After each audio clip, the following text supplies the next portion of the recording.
Hola, les estaré hablando sobre el golpe militar de 1968. El 11 de octubre de 1968 se inició un movimiento militar encabezado por el comandante Boris Martínez y sus compañeros de armas de la Guardia Media Nacional, ya que estos estaban descontentos por el presidente electo Arnulfo Arias y también porque este no respetó los escalafones de la Guardia Nacional al anular el cargo del comandante Bolívar Vallarino y por ende asumir el cargo de jefe de esta institución. Aquí es donde se propicia un golpe militar y se da el derrocamiento de este. Con este golpe inicia la dictadura militar, en la cual se crea una junta provisional de gobierno que está encabezada por los coroneles, el coronel José María Pinilla y Bolívar Urrutia.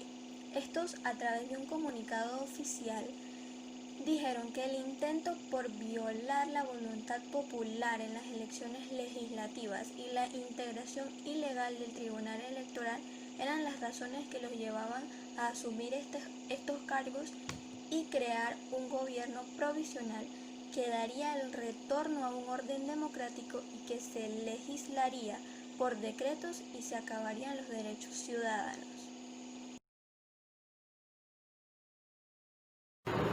Ahora yo les hablaré sobre el papel de Omar Torrijos Herrera en la dictadura militar.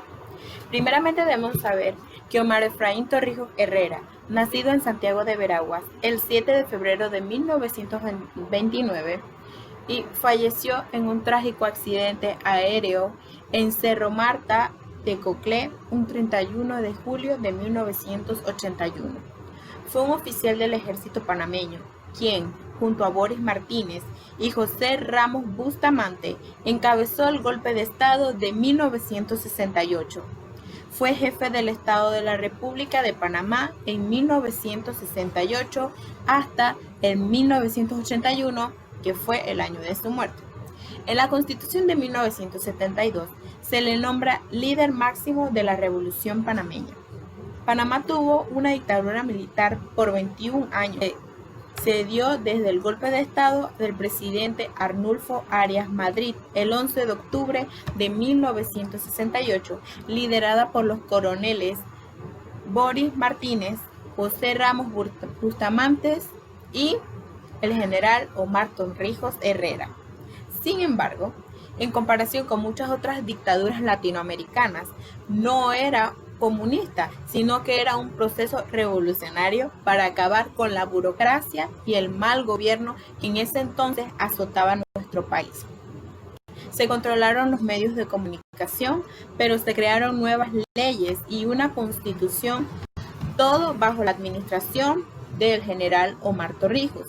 En la época de Manuel Antonio Noriega, la corrupción y el cinismo se apoderaron del gobierno y una ola de oposición política se desató y las malas relaciones con los Estados Unidos llevaron a cabo avances tecnológicos y políticos, tales como la televisión a color, la computación, la mayor representación de Panamá en la política mundial, los tratados Torrijos-Carter, que llevaron a la reversión del Canal de Panamá al Istmo y a la mejoría del sistema sanitario, social, económico y educativo.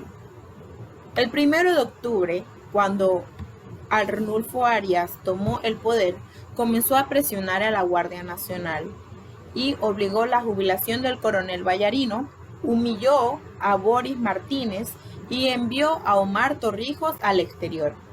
Esto era una razón suficiente para dar un golpe de Estado. Panamá tuvo un ligero avance durante la dictadura militar. Algunos hechos como la crisis del petróleo en 1973 y la firma de los tratados Torrijos-Carter hicieron la apertura económica a Panamá durante esta época. Los tratados Torrijos-Carter fueron firmados en Washington el 7 de diciembre de 1977 por Omar Torrijos, quien era el jefe de Estado de Panamá, y Jimmy Carter, el presidente de los Estados Unidos de América. Con ello se pone fin a la presencia colonial estadounidense en el Canal de Panamá, el cual ha vuelto al país latinoamericano. Este tratado estipuló que el canal sería permanentemente neutral, pero advirtió que, si por cualquier razón los barcos de Panamá o de Estados Unidos debían pasar antes, tendrían el paso de inmediato. Según Torrijos, este tratado colocaba a Panamá bajo los paraguas del Pentágono, ya que así se le decía. Garantizaba que se reconocía la soberanía de Panamá sobre la zona del canal, la cual quedaba sujeta a la legislación panameña, pasándose a llamar el área canalera. Sin embargo, Panamá le otorgaba a los Estados Unidos los derechos necesarios para operar en el canal, que quedaría a manos panameñas el 31 de diciembre de 1999. La administración del canal y defensa del canal era otro de los puntos que garantizaba este tratado, donde decía que ambas naciones se comprometían a defender y proteger el canal, con Estados Unidos teniendo la responsabilidad primaria durante la vigencia del Estado. En cuanto a los beneficios económicos, garantizaba que Panamá recibiría de vuelta el 60% de las tierras e infraestructuras de la zona, entre ellas el ferrocarril, los puertos de Balboa y San Cristóbal, el Fuerte Gluic y la sede de la Escuela de las Américas, así como 10 millones de dólares por servicios públicos en las áreas de vueltas y una suma de dinero proporcional al de los peajes de los barcos de tránsito por el canal.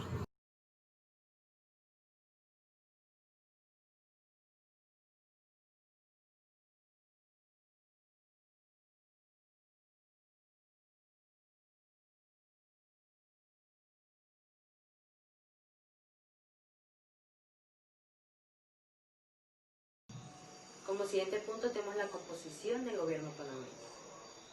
El presidente de la República, Arnulfo Arias Madrid, en ese tiempo solamente era un títere del jefe de gobierno, que a su vez era el jefe de la Guardia Nacional.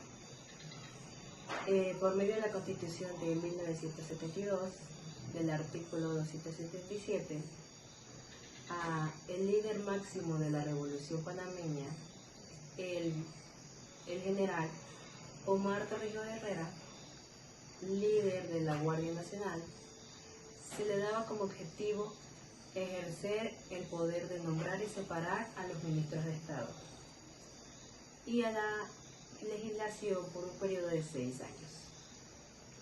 Es por ello que el gobierno militar fue considerado el poder completo del Estado, junto con el órgano legislativo que se basaba en la Asamblea Nacional de Representantes de Corregimiento y el Consejo Nacional de Legislación. Y debido a la firma del Tratado Torrijos-Carter, se hizo la reforma a la Constitución de 1978, por el cual permitía el multipartidismo. Pero el Partido Revolucionario Democrático, el PRD, ejercía el poder máximo.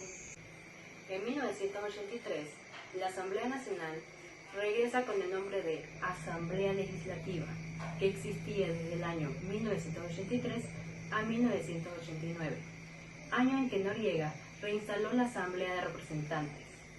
Por ende, el órgano judicial era una dependencia del gobierno militar, por lo que a veces no había procesos justos.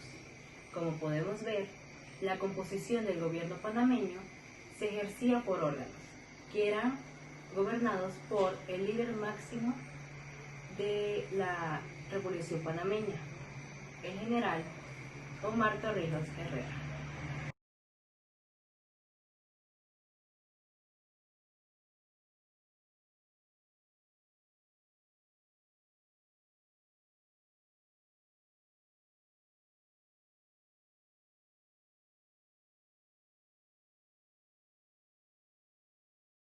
De la Constitución de 1972, reformada por los actos reformatorios de 1978 y por el acto constitucional de 1983. En el título número 1 nos habla acerca del Estado panameño. Nos dice que en el artículo número 1 nos dice que la nación panameña está organizada en Estado soberano e independiente, cuya denominación es República de Panamá. Su gobierno es unitario, republicano, democrático y representativo. El artículo número 2 nos dice que el poder público solo emana del pueblo, lo ejerce el Estado conforme esta Constitución lo establece, por medio de los órganos legislativos, judiciales y ejecutivos, los cuales están limitados separadamente, pero en armónica colaboración. El artículo número 3 nos dice que en el territorio de la República de Panamá comprende la superficie terrestre, el mar territorial, la plataforma continental submarina y el subsuelo y el espacio aéreo entre Colombia y Costa Rica, los cuales actúan limitado el acuerdo que de acuerdo a los tratados de límites celebrados por Panamá y esos estados. El territorio nacional no podrá ser jamás cedido, traspasado o enajenado, ni temporalmente ni parcialmente a otros estados. La República de Panamá acata las normas del derecho internacional. Ese es el artículo número 4. El artículo número 5 nos dice que el territorio de Panamá se divide políticamente en provincias, y estas a su vez en distritos, y estas en corregimientos. La ley podrá eh, crear otras divisiones políticas, ya sea para sujetarlas a regímenes especiales o por razones de conveniencia administrativa o de servicio público. El artículo número 6 nos dice que los símbolos de la nación son el himno, la bandera, el escudo de armas y el escudo de armas adoptados por la ley número 34 de 1949. El artículo número 7 nos dice que el español es el idioma oficial de la República. El título número 3 nos habla acerca de los derechos y deberes de individuales y sociales. En el capítulo número 1 también nos habla acerca de las garantías fundamentales de cada panameño. Y esta tiene el artículo número 17, el cual nos habla acerca de las autoridades de que las autoridades de la República están instituidas para proteger en su vida, honra y bienes a los nacionales donde quiera se encuentren y a los extranjeros bajo su jurisdicción. Asegurar la efectividad de los derechos y deberes individuales y sociales y cumplir y hacer la Constitución y la ley. El artículo número 18 nos dice que los particulares solo son responsables ante las autoridades por infracción de la Constitución, de la ley o de la Constitución o de la ley. Los servidores públicos lo son por esas mismas causas y también por extralimitación de función o por omisión en el ejercicio de estas. En el artículo número 19 nos dice que no habrá fueros o privilegios personales ni discriminación por razón de raza, nacimiento, clase social o sexo, religión o ideas políticas. El artículo número 20 nos dice que los panameños o los extranjeros son iguales ante la ley, pero esta podrá por razones de trabajo, salubridad, moralidad, seguridad pública y economía nacional subordinar a condiciones especiales o negar el ejercicio de determinadas actividades a los extranjeros en general. Podrán asimismo o la ley o las autoridades, según las circunstancias, tomar medidas que afecten exclusivamente a los nacionales de determinados países en caso de guerra o conformidad con lo que se establezca en tratados internacionales. El artículo número 21 dice que nadie puede ser privado de su libertad, sino en virtud de mandamiento o escrito de autoridad competente, excedido de acuerdo con las formalidades legales y por motivo previamente definido de la ley. Los ejecutores de dicho mandamiento están obligados a dar copia de él al interesado si la pidiera. El delincuente sorprendido infragante será prendido por cualquier persona y debe ser entregado inmediatamente a la autoridad. Nadie puede ser detenido más de 24 horas sin ser puesto a órdenes de la autoridad competente. Los servidores públicos que violen este precepto tienen como sanción la pérdida del empleo, sin el juicio o las penas que para el efecto establezca la ley.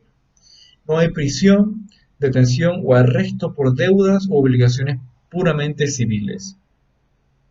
El artículo número 22 nos dice que toda persona detenida debe ser informada inmediatamente y en forma de la que sea comprensible de las razones de su detención y de sus derechos constitucionales y legales correspondientes. Y las personas acusadas deben haber cometido un delito. Tienen derecho a que se presuma su inocencia mientras no se pruebe su culpabilidad en un juicio público que le haya asegurado todas las garantías establecidas para su defensa. Quien sea detenido tendrá derecho en ese momento a la asistencia de un abogado en las diligencias públicas, policiales y judiciales, y la ley reglamentará esta materia. Muchas gracias.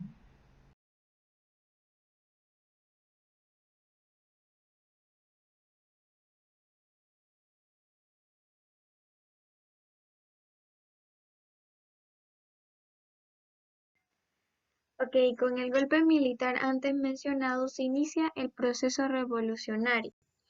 Desde aquí se desprende una serie de situaciones de crisis en el país luego de la repentina destitución del comandante Boris Martínez. El general Omar Torrijos toma el mando como comandante en jefe hasta 1981. Torrijos buscó el apoyo de otros países para la recuperación del canal.